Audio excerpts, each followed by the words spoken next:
오늘 하나님께서 우리에게 주시는 말씀은 신약 성경 마태복음 21장 18절로 22절까지 말씀입니다. 마태복음 21장 18절로 22절 말씀입니다. 이 계시의 말씀을 봉독할 때 다 함께 살아계신 하나님의 음성을 들으실 수 있기를 바랍니다. 이른 아침에 성으로 들어오실 때에 시장하신지라 길가에서 한 무화과 나무를 보시고 그리로 가사 잎사귀 밖에 아무것도 찾지 못하시고 나무에게 이르시되 이제부터 영원토록 내가 열매를 맺지 못하리라 하시니 무화과 나무가 곧 마른지라. 제자들이 보고 이상히 여겨 이르되 무화과 나무가 어찌하여 곧 말랐나이까. 예수께서 대답하여 이르시되 내가 진실로 너희에게 이르노니 만일 너희가 믿음이 있고 의심하지 아니하면 이 무화과 나무에게 된 이런 일만 할 뿐 아니라 이 산들로 들려 바다에 던져지라 하여도 될 것이요 너희가 기도할 때 무엇이든지 믿고 구하는 것은 다 받으리라 하시니라. 아멘. 성경에 나오는 이야기 중에서 흥미는 우리에게 끌고 있지만 그러나 이해하기가 쉽지 않은 그런 이야기를 꼽으라고 한다면 그 중에 하나가 예수님께서 길을 가시다가 무화과 나무를 보시고 무화과 나무에 열매가 없는 것을 확인하신 후에 무화과 나무를 저주하신 그 이야기가 아닐까 생각합니다. 이 이야기는 마태복음과 그리고 마가복음 두 곳에 소개되고 있는 이야기입니다. 시기적으로는 예수님께서 고난당하시던 바로 그 주간 월요일에 있었던 일이고 예수님께서 십자가를 지시기 나흘 전에 일어났던 일입니다. 또 배경으로 본다면 마태복음에 따르면 예수님께서 예루살렘으로 올라가셔서 나귀를 타고 들어가셔서 호산나 그렇게 찬양을 받으신 후에 성전에 올라가셔서 그곳에서 성전을 깨끗하게 정리하시고 또 그곳에서 물건 파는 사람들을 다 내쫓으신 다음에 다시 베다니로 내려오셨다가 하룻밤을 주무시고 다시 예루살렘 성으로 올라가시던 중에 길가에서 일어났던 일로 그렇게 기록되고 있습니다. 예수님께서 아침에 성으로 올라오시다가 길가에서 한 무화과 나무를 보셨습니다. 그리고 그곳에 가셔서 열매가 있는지 살펴보십니다. 무성한 나무였지만 그러나 그곳에는 열매가 없었습니다. 그러자 예수님께서 이렇게 말씀하십니다. 이제부터 영원토록 내가 열매를 맺지 못하리라. 이렇게 저주를 내리시는 거죠. 마태복음에 따르면 즉시 그 나무가 말랐다라고 그렇게 기록이 되어 있습니다. 같은 내용을 전하고 있는 마가복음에 따르면 예수님께서 무화과 나무를 저주하신 내용을 제자들이 들었고 그리고 그 이튿날에 베드로가 함께 예수님과 올라오다가 그 무화과 나무를 다시 보게 되었고 그 무화과 나무가 말라 비틀어져서 뿌리까지 말라 있는 것을 보게 되었다라고 하는 내용입니다. 예수님께서 분명한 것은 무화과 나무를 향하여 저주의 말씀을 하셨고 결국 무화과 나무는 말라 비틀어 죽었다라고 하는 내용이 마태복음과 마가복음 공이 우리에게 전하고 있는 내용이라고 할 수 있겠습니다. 그런데 마가복음에 따르면 우리 마가복음을 읽다 보면 조금 우리를 당황스럽게 하는 또 다른 한 문장이 그 뒤에 또 그 이야기 속에 섞여 있음을 보게 됩니다. 이튿날 그들이 베다니에서 나왔을 때에 예수께서 시장하신지라 멀리서 잎사귀 있는 한 무화과 나무를 보시고 혹 그 나무에 무엇이 있을까 하여 가셨더니 가서 보신즉 잎사귀 외에 아무것도 없더라. 이는 무화과의 때가 아님이라. 이렇게 되어 있습니다. 아마 여러분께서 이 문장을 이 말씀을 읽으면서 항상 의문이 되셨고 또 여러 가지 생각을 하셨을 법한 그런 본문 말씀일 것입니다. 우선 예수님께서 시장하셨다. 그래서 먹을 것이 있나 무화과 나무를 살피셨다라는 말이 조금 예수님의 품위를 떨어뜨리는 것 아닌가 하는 그런 생각이 드는 말씀이기도 하고요. 또 무엇보다도 마지막에 설명되어 있는 내용 이는 무화과의 때가 아님이라 라는 말 속에서 우리는 혼란스러움을 느끼게 됩니다.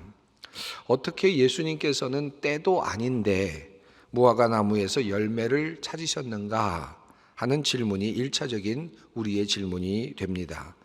마가복음에 따르면 예수님은 열매를 맺을 때도 아닌 바로 그 무화과 나무에게 가셔서 열매를 찾으셨고, 열매를 찾을 수 없자 즉시 저주의 말씀을 하셨다라는 것입니다. 어떻게 예수님께서 이렇게 행동하실 수 있단 말인가? 또 그렇게 행동하셨다 하더라도 어떻게 그 일이 정말 그대로 이루어질 수 있단 말인가 하는 생각이 드는 부분입니다.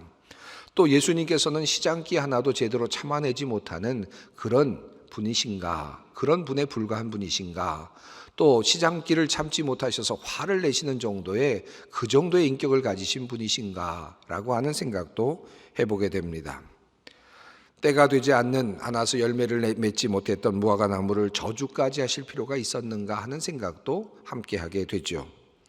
만약에 예수님께서 공생애를 시작하시면서 40일 동안 금식하지 아니하시고 또 금식한 후에 사탄에게 이끌려서 또 유혹을 받으셨을 때 그 유혹을 말씀으로 물리치지 않으셨더라면 아마 예수님께서는 시장길을 제대로 이기지 못하시는 그런 문제가 있다라는 그런 것으로 귀결이 되었을지도 모르겠습니다. 그런 오해를 받았을 수도 있겠죠. 그러나 예수님께서는 이미 공생애를 시작하실 때 40일 동안 금식을 하셨고, 그리고 사탄의 유혹에도 거뜬히 이겨내실 만큼 먹을 거에 연연을 하지 않으시는 분이셨습니다. 그럼에도 불구하고 예수님께서 마지막 그의 생애를 바치시던 그 마지막 주간에 예수님께서 먹을 것을 찾으셨다라고 하는 것은 그가 배가 고파서가 아니라 또 다른 의미가 있었고 의도가 있었다라는 사실을 알게 됩니다. 그렇다면 예수님은 도대체 이 사건을 통하여 어떤 이야기를 하고 싶어 하셨을까요? 예수님의 의도는 무엇일까 하는 것입니다. 성경을 읽다 보면 예수님의 의도를 1차적으로 보여주는 말씀이 있습니다. 제자들이 보고 이상히 여겨 이르되 무화과 나무가 어찌하여 곧 말랐나이까? 예수께서 대답하여 이르시되 내가 진실로 너희에게 이르노니 만일 너희가 믿음이 있고 의심하지 아니하면 이 무화과 나무에게 된 이런 일만 할 뿐 아니라 이 산더러 들려 바다에 던져지라 하여도 될 것이요 너희가 기도할 때 무엇이든지 믿고 구하는 것은 다 받으리라 하시니라. 이렇게 주님께서 말씀하셨습니다. 다시 말하면 믿음에 대해서 예수님께서 지금 말씀하고 계시고 믿고 구하는 것에 대해서 예수님께서 말씀하고자 바로 이 무화과 나무의 사건을 일으키셨다라고 하는 것을 우리가 확인하게 됩니다. 물론 이 의도를 들으면서 어느 정도 이해는 되죠. 예수님께서 이와 같은 의도를 가지고 무화과 나무를 저주하는 사건을 일으키셨구나. 어느 정도 이해는 됩니다만은 여전히 우리의 혼란스러움은 가시지 않습니다. 아무리 우리가 믿음을 가지고 의심하지 않는다 하더라도 때가 이르지 않은 무화과 나무에게 열매가 없다는 이유로 예수님께서 저주하셨을 때 어떻게 그것도 하나님께서 들어주시는가? 어떻게 그와 같은 요청을 하나님께서 들어주실 수 있는가라고 하는 그런 의문이 우리 앞에 여전히 남게 됩니다. 아무리 예수님이라도 때가 이르지 않은 무화과 나무에게서 열매를 구하다가 열매가 없다고 저주를 하였다면 하나님께서 이렇게 말씀하셔야 되는 것 아니겠습니까? 얘야, 외아들아, 아직 때가 아니란다. 좀 기다렸어야지. 때가 아닌 데 가서 그곳에 가서 열매를 구하는 것이 어찌 말이 되겠느냐? 그리고 그렇다고 해서 네가 그렇게 신경질을 부리면 되겠느냐? 이렇게 화를 내면 되겠느냐? 이것만큼은 내가 내 아들이고 또 내가 그토록 사랑하는 사람이지만 사랑하는 나의 아들이지만 너의 이 기도만큼은 이 요청만큼은 이 저주만큼은 내가 들어줄 수 없다. 하나님께서 그렇게 하셔야 마땅하지 않겠는가 하는 그런 생각이 드는 것입니다. 그럼에도 불구하고 예수님의 이 말씀은 그대로 이루어졌습니다. 또 예수님께서 하시는 말씀 속에도 약간의 우리에게 부정적인 느낌이 드는 말씀이 있죠.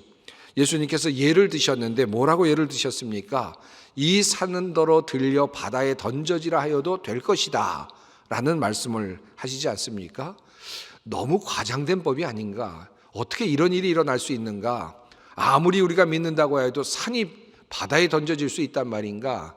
이것은 예수님께서 우리에게 주시는 과장된 이야기지만 우리가 이것을 어떻게 과연 믿을 수 있을까 하는 그런 생각도 함께 또 떠오르게 됩니다. 자, 그렇다면 이 이야기가 오늘 우리들에게 전하고 있는 그 의미는 도대체 무엇이겠습니까? 이 이야기가 우리들에게 무엇을 말해주고 있는 것일까요? 예수님의 말씀이었습니다. 예수님의 말씀이었는데 우리가 생각하기에는 이성적으로 그다지 받아들여지기 어려운 그런 상황에서 주신 말씀이었습니다. 이것도, 이 말씀도 이루어질까? 이런 말씀도 예수님의 말씀이지만 아무리 그러하더라도 이런 말씀도 이루어질 수 있을까? 어떻게 이런 말씀까지도 이루어질 수 있단 말인가? 라고 의심이 될 정도의 사건이었습니다. 그럼에도 불구하고 예수님의 말씀은 이루어졌습니다. 이것은 우리에게 무엇을 전해줍니까? 예수님의 말씀은 단 한마디도 그저 땅에 떨어지지 않는다라는 사실을 우리에게 알려줍니다. 비록 그가 시장하여서 화가 나서 하신 말씀이라 하실지라도 이루어진다라고 하는 사실을 우리에게 예로 보여주셨습니다. 아직 때가 아님에도 불구하고 무화과 나무의 열매를 내지 못하였다고 저주하신 말씀이 그대로 이루어졌다는 사실에서 우리는 예수님의 말씀의 능력을 다시 한번 확인하게 됩니다. 예수님의 말씀은 하나도 땅에 떨어진 것이 없습니다. 어떤 상황에서도 우리의 이성이 이것쯤은 아닐 것 같은데 라고 생각되는 그 순간에서도 예수님의 말씀은 그 어떤 것도 땅에 떨어지지 않았다는 말씀입니다. 예수님께서 한마디를 하시자 즉시로 그 말씀대로 이루어졌습니다. 무화과 나무가 말랐습니다. 예수님의 말씀의 능력입니다. 조금 상황적으로 적절하지 않은 상황에서 예수님께서 무화과 나무를 저주하셨습니다. 잘못 말씀하셨다라고 판단이 될 수도 있을 법한 사건입니다. 그럼에도 불구하고 나무는 말씀대로 말랐습니다. 그만큼 주님의 말씀은 능력이 있습니다. 그 주님의 말씀을 능력을 극단적으로 우리에게 보여주는 사건이라 할 수 있습니다. 그런데 그분께서 이렇게 말씀하십니다. 무엇이든지 기도하고 구하는 것은 받은 줄로 믿으라. 주님의 말씀이 떨어진 것입니다.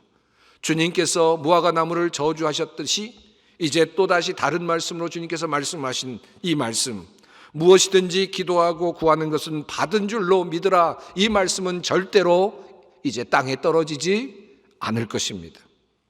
때를 따졌다면 무화과는 말라서는 안 되지요. 예수님의 말씀은 실현되어서도 안 됩니다. 도리어 무화과 나무는 변호받아 마땅합니다.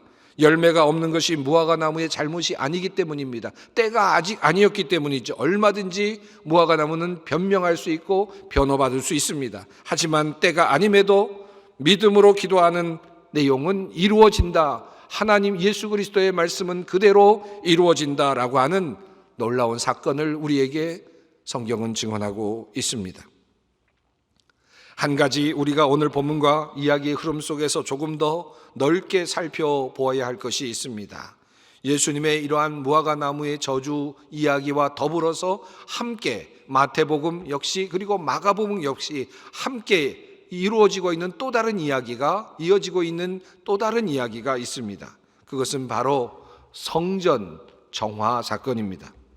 예수님께서 마지막 순환을 당하시기 위하여 예루살렘 성으로 올라가셨을 때의 일입니다.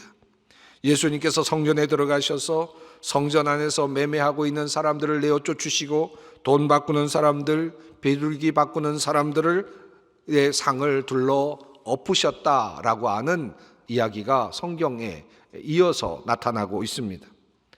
성전에 올라가셔서 예수님께서 성전을 깨끗하게 하셨다라고 성경은 말하고 있지만 사실 당시에 예수님은 성전에 올라가셔서 성전 안에서 난동을 부리신 셈이었습니다.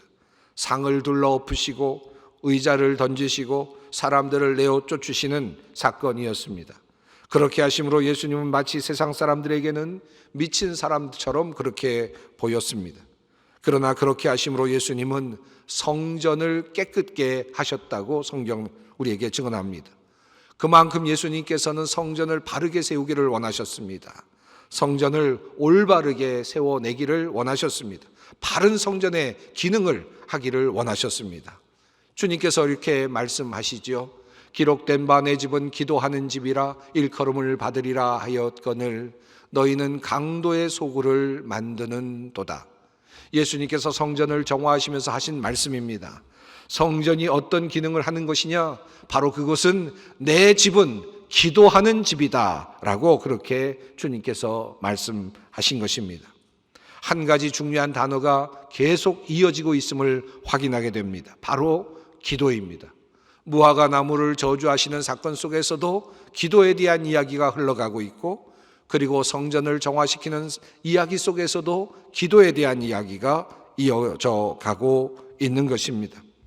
주님께서는 이 기도에 대하여 제자들에게 말씀하시기 위하여 주님께서는 의도적으로 성전에 올라가셔서 성전에서 사람들을 내어 쫓으시는 상징적 행위를 보여주셨고, 동시에 무화과 나무를 마르게 하는 표적을 보여주심으로 또 다른 상징 행위를 보여주시기를 원하셨습니다. 한마디로 이 모든 상징적 행위들은 기도와 연결되어 있다는 사실을 알게 됩니다. 주님의 가르치심, 특별히 기도에 관한 주님의 가르치심이 성전 정화 사건과 그리고 또 무화과 나무 저주 사건의 핵심적인 공통 분모라 할 수 있을 것입니다. 그런데 요한복음에 따르면 같은 내용을 전하는 성전 정화의 사건을 조금 더 늘려서 이와 같은 내용으로 또 이어서 성경이 우리에게 알려주고 있습니다. 예수께서 대답하여 이르시되 너희가 이 성전을 헐라 내가 사흘 동안에 일으키리라. 유대인들이 이르되 이 성전은 46년 동안에 지었거늘 내가 3일 동안에 일으키겠느냐 하더라. 그러나 예수는 성전된 자기 육체를 가리켜 말씀하신 것이라. 주님께서 이렇게 말씀하셨죠. 그리고 요한복음은 이 사실을 우리에게 알려주고 있습니다. 보이는 성전은 이제 예수님으로 대체됨을 말씀하시는 내용입니다. 이 말씀을 예수님의 성전 정화 사건과 연결시킨다면 이렇게 이해할 수 있을 것입니다.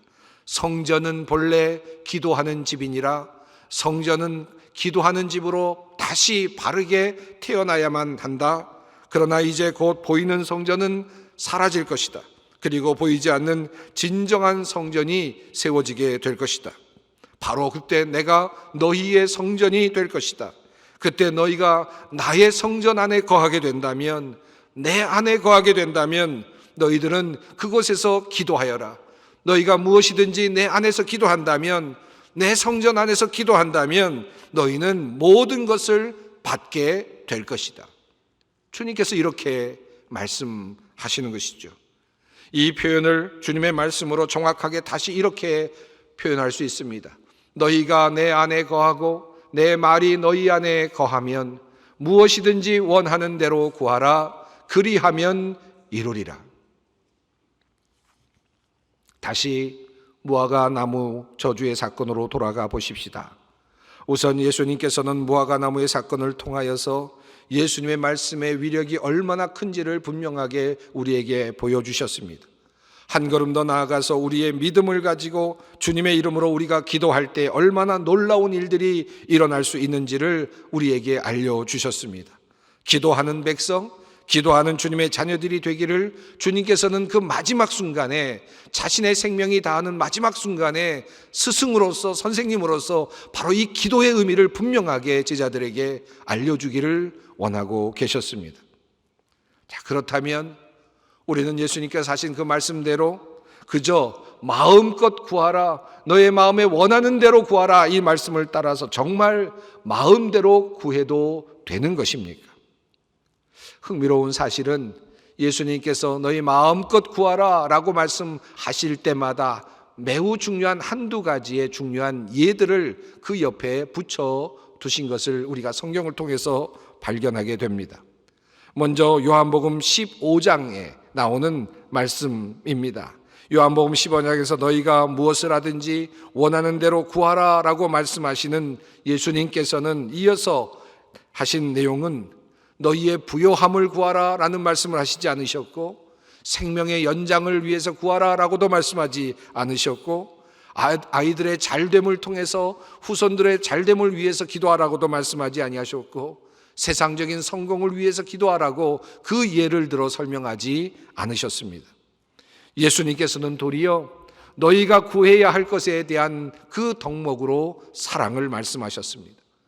주님의 말씀입니다. 너희가 나를 택한 것이 아니요 내가 너희를 택하여 세웠나니 이는 너희로 가서 열매를 맺게 하고 또 너희 열매가 항상 있게 하여 내 이름으로 아버지께 무엇을 구하든지 다 받게 하려 함이라. 내가 이것을 너희에게 명함은 너희로 서로 사랑하게 하려 함이라. 주님께서 말씀하십니다. 무엇을 구하라는 말씀입니까? 사랑을 구하라는 말씀입니다. 너희가 나에게 무엇을 구하든지 내가 다 들어주겠다라고 말씀하신 주님께서는 우리가 구해야 할 매우 중요한 한 가지를 사랑으로 그렇게 말씀하고 계십니다. 이러한 흐름은 마가복음에서도 동일하게 나타납니다. 그러므로 내가 너희에게 말하노니 무엇이든지 기도하고 구하는 것은 받은 줄로 믿으라. 그리하면 너희에게 그대로 되리라. 서서 기도할 때 아무에게나 혐의가 있거든 용서하라. 그리하여야 하늘에 계신 너희 아버지께서도 너희 허물을 사하여 주시리라 하시니라. 주님께서 말씀하신 그 무엇이든지 구하라는 말씀 뒤에 붙어 있는 내용은 너희가 서로 용서하라 라고 하는 내용입니다. 용서할 수 있는 능력을 구하라는 말씀입니다. 무엇이든지 구하라. 그런데 너에게 정말 필요한 것이 무엇인지 아느냐? 그것은 물질도 아니고 생명의 연장도 아니고 높이 올라가는 것도 아니며 기적을 만드는 것도 아니다. 너에게 가장 필요한 것은 사랑이요 그리고 용서하는 능력이다. 바로 주님께서 이 사실을 말씀하시는 것입니다. 용서에 대한 말씀은 주님께서 직접 그렇게 말씀하셨을 뿐만 아니라 자신의 십자가의 위에서 삶 속에서 스스로 보여주셨고 부활 후에도 주님께서는 그것을 말씀하셨습니다. 십자가 위에서의 상황을 한번 생각해 보십시다. 예수께서 이르시되 아버지 저들을 사하여 주옵소서 자기들이 하는 것을 알지 못함이니이다 하시더라. 그리고 예수님께서는 친히 이 용서에 대한 말씀을 부활 이후에도 나타나셔서 제자들에게 말씀하셨습니다. 예수께서 또 이르시되 너희에게 평강이 있을지어다. 아버지께서 나를 보내신 것 같이 나도 너희를 보내노라. 이 말씀을 하시고 그들을 향하사 숨을 내쉬며 이르시되 성령을 받으라. 너희가 누구의 죄든지 사하면 사하여질 것이요 누구의 죄든지 그대로 두면 그대로 있으리라 하시니라. 주님께서는 자신의 목숨을 내어주시던 그 전에도 용서에 대한 말씀을 하셨고 죽어가시던 그 순간에도 용서의 기도를 드리시며 그 모범을 보여주셨고 그리고 부활하신 후에도 예수님께서는 용서에 대한 말씀을 하시면서 그것을 구하라고 그렇게 말씀하여 주셨습니다. 또 한 가지 예수님께서 우리에게 구하라고 주셨던 중요한 말씀은 바로 성령이죠. 누가복음 11장 13절에 이런 말씀이 있습니다. 너희가 악할지라도 좋은 것을 자식에게 줄 알거든 하물며 너희 하늘 아버지께서 구하는 자에게 성령을 주시지 않겠느냐 하시니라. 무엇이든지 구하라 말씀하신 주님께서는 하물며 하나님께서 너희에게 성령을 주시지 않겠느냐라고 말씀을 하시는 것입니다. 도대체 우리는 무엇을 구해야 합니까? 무엇이든지 구하라 라고 말씀하시는 주님의 명령 이후에 나왔던 그 우리가 구해야 할 것들, 성령을 받으라, 그리고 용서할 수 있는 그런 마음을 주님으로부터 받으라, 그것을 구하라, 사랑을 구하라. 바로 주님께서는 그렇게 우리들에게, 제자들에게 말씀하고 계십니다. 여러분, 여기까지 설교를 들으시면서 여러분의 마음은 어떻습니까? 속았다, 이런 생각 혹시 안 드십니까? 구하라, 그러면 다 얻을 것이다, 이 말씀에 힘을 얻어서 내가 모든 것 다 구하면 다 얻을 수 있겠구나 라는 생각을 했는데 그저 구하라는 것이 성령이고 그저 구하라는 것이 용서고 그저 구하라는 것이 사랑이라고? 속았다, 이렇게 생각하시는 분이 혹시 있을지도 모르겠습니다. 그런데 여러분, 사실은 이것이 가장 중요하다는 사실을 아셔야 합니다. 여러분이 성령의 힘을 얻게 되고 성령으로 거듭나게 되면 여러분의 시야가, 여러분의 모든 시선이 바뀌게 됩니다. 본질을 보게 되고 온전한 것을 보게 됩니다. 무엇이 가장 중요한 것인지 보게 되죠. 그리고 그 가장 중요한 것 중에 바로 사랑이 있다는 사실을, 용서가 있다는 사실을 깨닫게 됩니다. 사랑과 용서를 통하여 우리 안에 진정한 평화가, 샬롬이 온다는 사실도 깨닫게 됩니다. 돈 많이 벌고 싶은 분들도 계시죠. 높이 올라가고 싶은 분들도 계실 것입니다. 그러나 여러분, 돈 많이 버신 분들, 갖고 계신 분들이 있다면 한번 생각해 보십시오. 여러분에게 평화가 있습니까? 진정한 평화가 있습니까? 높이 올라간 분들 있을 수 있습니다. 여러분, 그 가운데 평화가 있습니까? 진정 여러분의 마음을 평안하게 만듭니까? 진정한 삶의 모든 것을 얻었다는 느낌이 있습니까? 진정한 행복은 용서할 수 있는 능력이 있을 때입니다. 그리고 사랑할 수 있을 때입니다. 돈이 많든 돈이 적든 사랑이 있을 때, 용서가 있을 때, 그때 평화가 있고 삶의 충실함이 있는 것입니다. 그것이 바로 우리에게 주어진 하나님의 축복인 것입니다. 그리고 하나님께서는 이것을 먼저 우리들에게 구하라고 말씀하십니다. 너희는 먼저 그의 나라와 그의 의를 구하라. 그리하면 이 모든 것을 너희에게 더하시리라. 이것이 가장 중요한 것입니다. 이 토대 위에 우리의 부유함도, 그리고 우리의 또 노력을 통한 우리의 어떤 여러 가지 명예도 성공도 쌓여져야만 합니다. 그래야만 이것이 의미가 있고 이것이 진정한 축복이 되는 것입니다.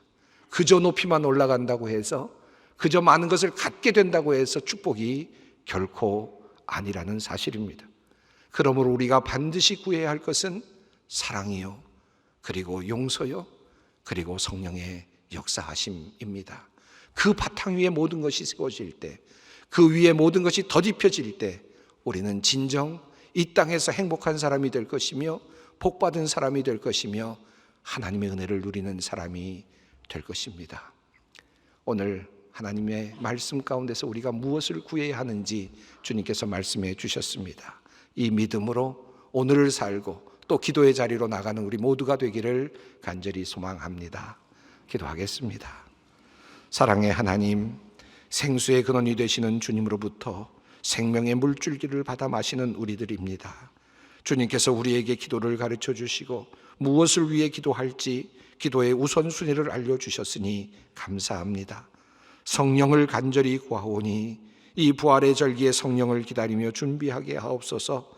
그로부터 내려오는 사랑과 용서의 능력을 얻게 하시고 무엇을 구하든지 얻게 하여 주시옵소서. 간절히 주님을 의지하며 기적을 바라며 기도하는 모든 이들에게 주님께서 기도의 위력을 보여주시고 하나님의 능력을 드러내어 주시옵소서. 예수님의 이름으로 기도드립니다. 아멘.